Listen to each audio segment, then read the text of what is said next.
comentar un poquito el tema de intestino y salud. Y el intestino se define como segundo cerebro. Hipócrates, médico de la antigua Grecia, considerado el padre de la medicina, escribió que todas las enfermedades se inician en el intestino, y 1400 años después, un médico pionero en inmunología decía que la muerte se inicia en el colon. Aquí vamos a ir viendo algunos documentos de prensa y todo eso relacionando, donde vamos a ir descubriendo un poquito la importancia del cuidado y de la higiene del intestino. Los inquilinos del intestino influyen en la salud. Esto es de nota de prensa.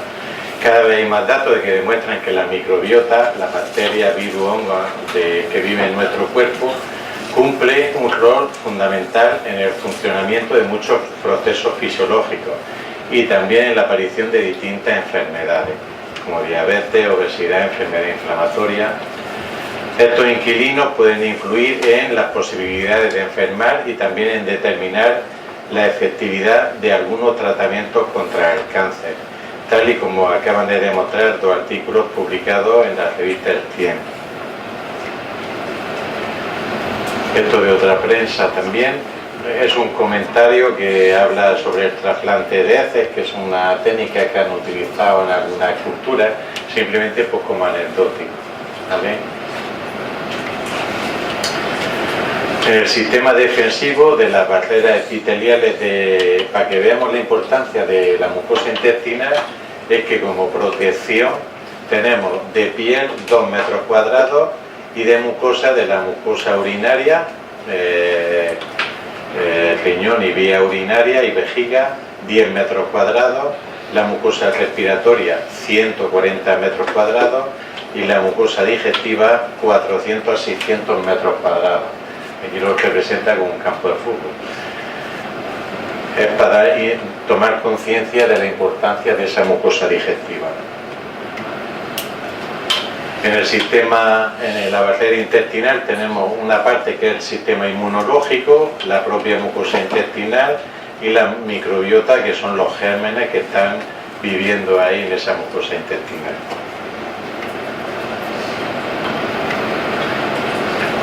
La barrera intestinal está constituida por el 80% de células inmunológicas del organismo. Hay 100 millones de neuronas conectadas con el sistema nervioso central a través del nervio vago, por eso se le define como el segundo cerebro. Hay un sistema MAR, que es de tejido linfoide asociado a las mucosas, de 800.000 especies de bacterias y 700 subespecies, entre protozoos, hongos, virus.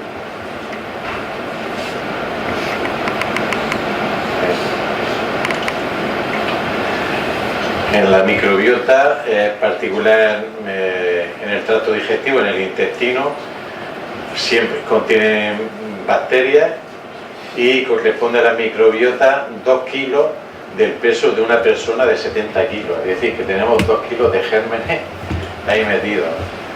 Cada individuo tiene una microbiota, una flora específica, personal, pero funcionalmente son equivalentes las de unos individuos a otros. ¿Cómo se adquiere la microbiota? Pues se adquiere ya en el canal del parto, al pasar el feto por el canal vaginal, ya adquiere la flora bacteriana. Por eso se comenta muchas veces que niños que han nacido por cesárea carecen de esa flora bacteriana necesaria y pueden tener luego problemas de tipo por esa carencia de gérmenes. Luego también la lactancia, con una alimentación variada. También la flora se modifica si hay exceso de dulce o si hay exceso de carne, es decir, los excesos siempre modifican esas colonias bacterianas. Aquí vemos también cómo evoluciona la microbiota con la edad. Desde el recién nacido el tipo de bacterias pues varía, es decir, aquí en rojo vemos la evolución del coli, el verde sería más estable, el Clostridium. Hay una evolución de los gérmenes en función de la edad. Y luego vemos aquí lo que son algunas bacterias comensales que tienen acción protectora, inmunomoduladora, proteolítica y algunos patógenos opcionales según las condiciones que se den. El Clostridium tiene todas estas acciones.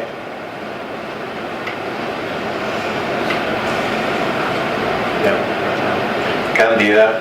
De la cándida hay 35 especies diferentes. La más significativa y más conocida es la cándida albicans, en forma de levadura, es flora comensal, en piel, mucosas, intestino, en colon metaboliza desechos de la digestión. Aquí vemos cándida en forma de levadura.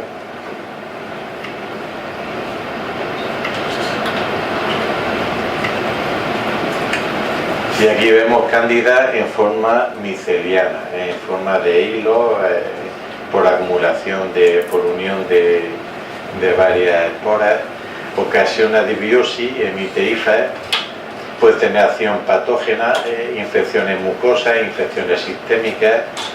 La sintomatología puede ser crónica, silente, banal, por alteración de la permeabilidad intestinal y por alteración del sistema inmunitario.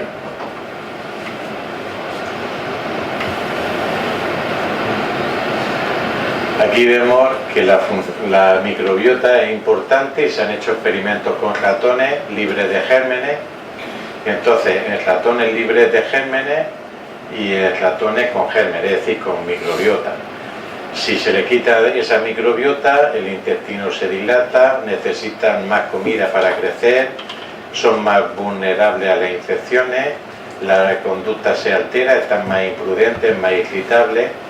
Y si tienen una microbiota normal, pues el intestino está normal, el individuo crece bien, con un 30% de comida, resiste más a las infecciones y su comportamiento es dentro de lo normal. Esto nos demuestra la importancia de esa microbiota saprofita.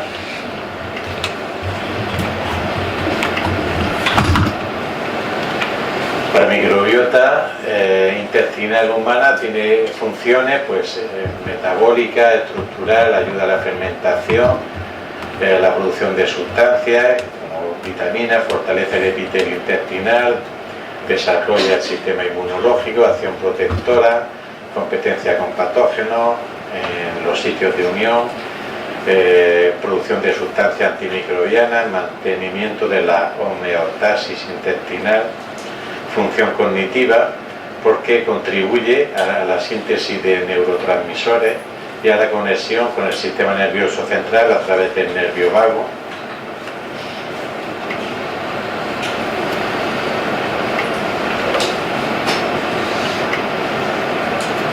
La mucosa intestinal, según las células que componen la mucosa intestinal, una tiene función de secreción de cloruro hídrico, enzimas y moco, otras células tienen protección contra microorganismos y otras células tienen una función de absorción de nutrientes.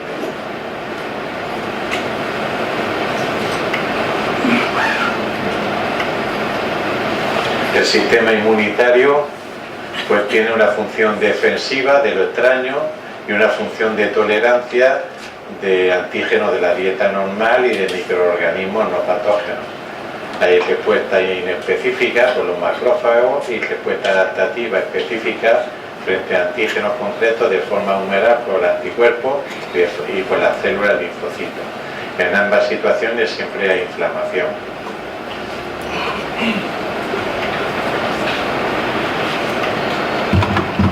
La permeabilidad intestinal. Esto se habla cada vez más que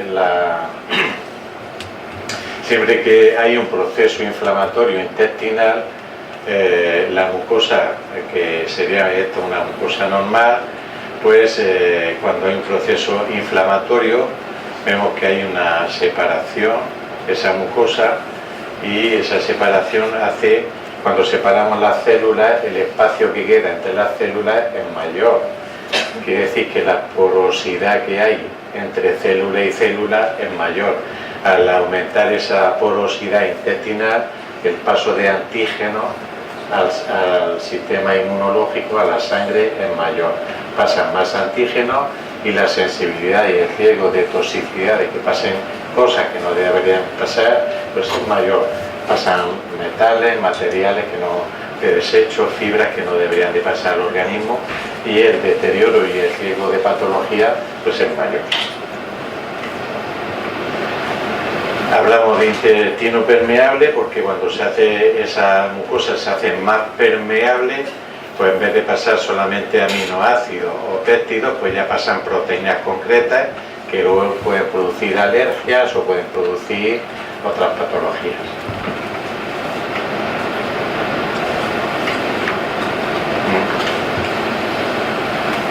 Bueno, y aquí vemos que los productos que pasan, el organismo lo identifica perfectamente y sabe qué sustancias deberían pasar y las que no deberían pasar, y reacciona o no reacciona contra ellas. Disbiosis. Hablamos de disbiosis cuando hay un desequilibrio en la microflora intestinal, que puede ser o bien cualitativo o bien cuantitativo.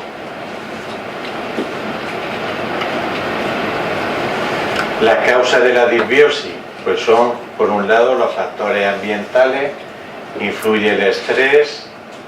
Esto hoy en día es una de las causas más importantes de patologías, está en la base de multitud de patologías. La contaminación ambiental también cada vez más, y los pesticidas pues también, porque se manejan de forma bastante poco controlada. Causas de disbiosis también está la dieta. Si es la insuficiente masticación de los alimentos, se recomienda masticar suficientemente los alimentos. A veces hay malnutrición o carencia de vitaminas y minerales por una alimentación poco variada, y hay dieta proinflamatoria de alimentos que son más proclives a generar esa inflamación intestinal. Luego hay factores intrínsecos que pueden ser causantes de la disbiosis, como son déficit de ácido clorhídrico, déficit de enzimas pancreáticas, alteraciones en la motilidad intestinal, si hay problemas o bien de diarrea o bien de estreñimiento, todo eso repercute en la disbiosis, enfermedades sistémicas y el proceso de envejecimiento. También pueden causar medicamentos y otros tratamientos, pueden ser causantes de disbiosis. Los antiinflamatorios, los corticoides, los antibióticos, quimioterapia y radioterapia y el omeprazol. O sea, esto siempre ahora, la medicina actual tiende a corregir todo con medicación y no nos damos cuenta que cada vez sobrecargamos más al organismo. Los antiinflamatorios se vio que hace años producían cantidad de hemorragias digestivas, de ingresos hospitalarios y de mortalidad, y a raíz de darse cuenta, pues el problema, dijeron, pues vamos a solucionarlo metiendo omeprazol. Entonces, en vez de una pastilla, ahora ya tomaban dos, el antiinflamatorio más el omeprazol. Ahora todo el mundo que toma antiinflamatorios toma también omeprazol. Pero ahora vemos que el omeprazol causa disbiosis, entonces ahora tomamos el omeprazol, tomamos el antiinflamatorio más el omeprazol más la ultralevura para la disbiosis. Luego, cuando veamos que causa otras cosas, pues esto es la cadena del cuento de nunca acabar. Bien, las infecciones intestinales pues también causan disbiosis, si hay una salmonelosis o parásitos, hongos.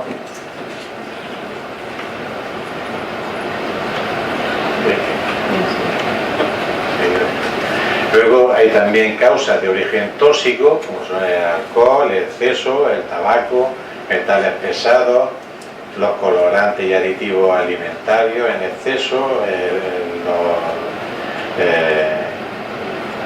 lo que se utiliza para los herbicidas y todo esto, y los productos y la adicción a algunos alimentos. Cuando una persona consume excesivamente cualquier alimento, puede llegar un momento que sature el organismo, es decir, Un alimento puede ser saludable, pero en exceso pues puede ser no serlo tanto. Luego, las consecuencias de esa disbiosis son las alteraciones en el sistema inmunológico. Entonces, todas las enfermedades autoinmunes pues, pueden tener un origen, hasta un asma puede tener el origen en esa disbiosis previa. Es decir, que... Y luego la inflamación de la pared, pues siempre que hay una inflamación en la pared intestinal, colon irritable, pólipos, cáncer, pues es causa luego de psoriasis, de alergias, de asma. Se habla de síndrome de inflamación de mucosas, porque todas las mucosas están correlacionadas.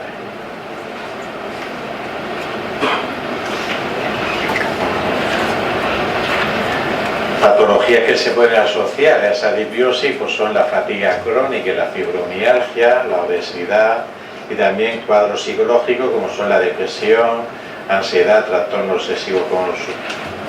obsesivo-compulsivo, hiperreactividad, autismo, hiperactividad.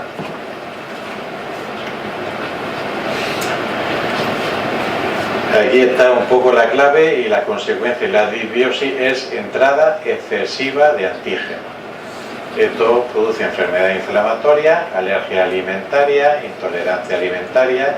También hay una entrada excesiva de patógenos, con lo cual si entran más gérmenes, pues el riesgo de infecciones sistémicas es mayor.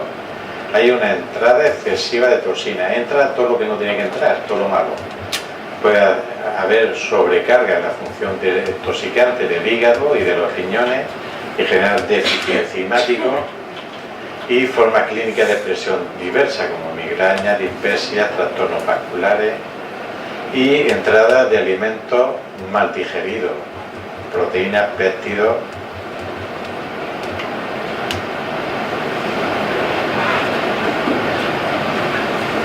Consecuencias son la inflamación silente, que puede dar otras patologías a largo plazo porque no somos conscientes de que están esas patologías ahí y desembocar en un infarto, en una trombosis, patologías como hipotiroidismo, eczema, pérdida de memoria, hígado graso, sobrecarga tóxica hepática, déficit enzimático.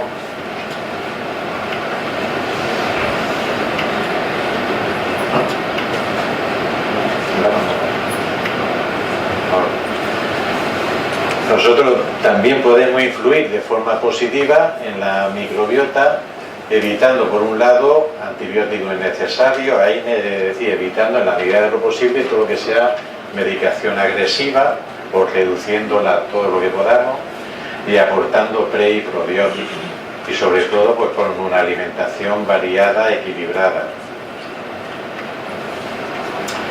Medidas complementarias pues pueden ser dietéticas, con dieta, con ayuno, con complementos y luego también favoreciendo el vaciamiento intestinal, promoviendo que sea de una forma saludable. Hay técnicas pues, como son la hidroterapia de colon, sales de magnesio.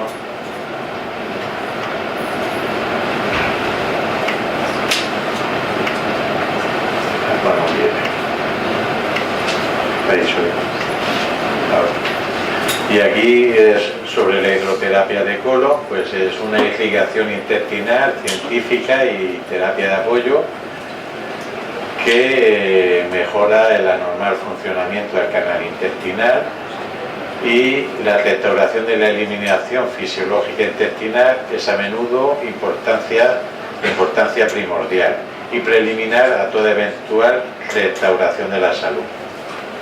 Es decir, si eliminamos los residuos, pues el funcionamiento fisiológico se va a recuperar y mejoramos la salud.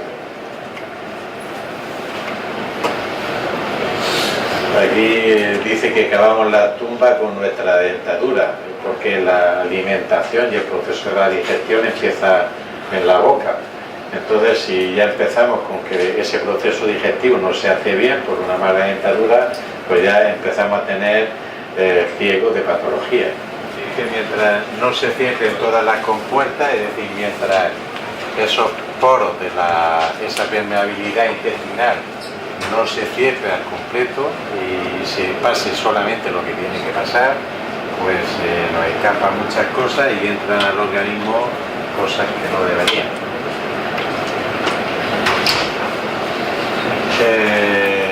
isotónico, la ampolla de Quinton isotónico es una técnica de nutrición celular avanzada que tiene propiedades beneficiosas en patologías de inflamación, deshidratación, en patologías de enteritis, gastritis, vómito y diarrea, dispepsia, hiperfluoridria, úlceras, enterocolitis, colon irritable, enfermedad de Crohn, estreñimiento, también se puede utilizar en enemas y también para tolerancia a la leche, alergia alimentaria. Y el hipertónico se administra cuando se busca un efecto revitalizante, reconstituyente inmediato y cuando hay retraso ponderal. Si pasa al intestino agua dulce, se absorbe y se elimina por el riñón. Si pasa al intestino agua muy salada, entonces el agua que tenemos en el suelo, en el cuerpo, se va por el ano, nos deshidratamos. Si lo que pasa es agua isotónica, ni se asimila, es decir, ni chupa el agua de nuestro suelo, ni nos hace orinar, ni nos deshidrata. Acciones de la ampolla de agua marina Quinton: tiene acción antianafiláctica, le pone micronutrientes minerales, equilibra el pH fisiológico y el potasio, tiene una acción antiespasmódica por los minerales que contiene, inmunomoduladora por el zinc, antiespasmódica por el cobre, equilibra el sistema endocrino, regula el pH fisiológico, favorece la proliferación de los probióticos beneficiosos y facilita el metabolismo de aminoácidos.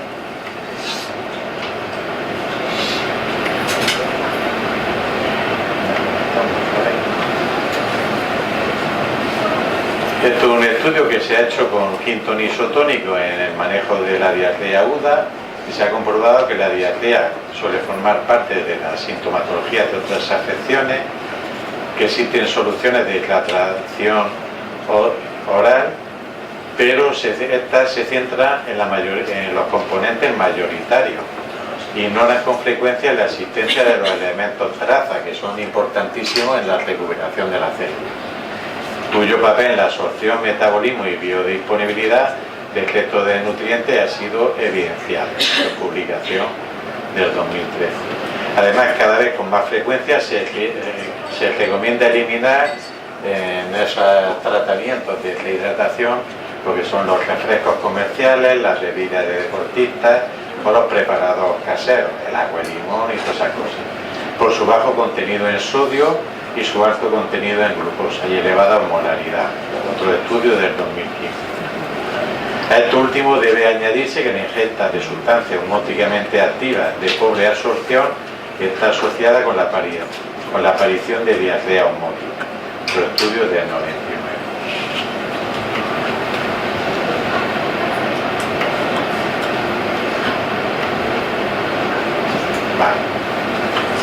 Entonces, una solución alternativa desde el año ya 897, el Quinton isotónico, que a las herramientas de rehidratación oral útil se añade lo que es una solución polielectrolítica de composición análoga a los líquidos extracelulares, con lo cual es lo idóneo, ¿vale?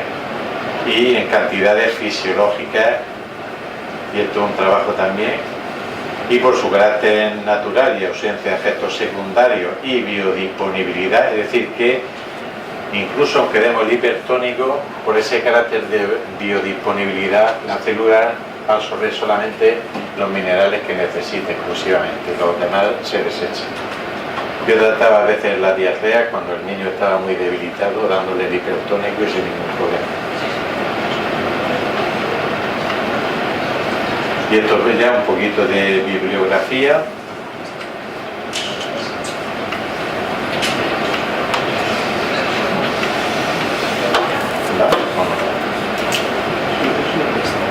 Ya no va. Ya ha dicho que sáquese. Bueno, más bibliografía y ya se acabó. Bueno.